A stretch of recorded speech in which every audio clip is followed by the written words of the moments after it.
మన తాతలు మన ముత్తాతలు ఎలాంటి వారిని ఆరాధించారు?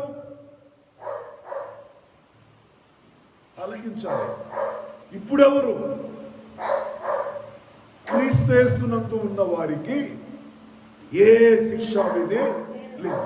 రోమీయులకు రాసిన పత్రిక 8వ అధ్యాయము 1వ వచనం చూడండి ఒకసారి. రోమీయులకు రాసిన పత్రిక 8వ అధ్యాయము 1వ వచనం చదవండి.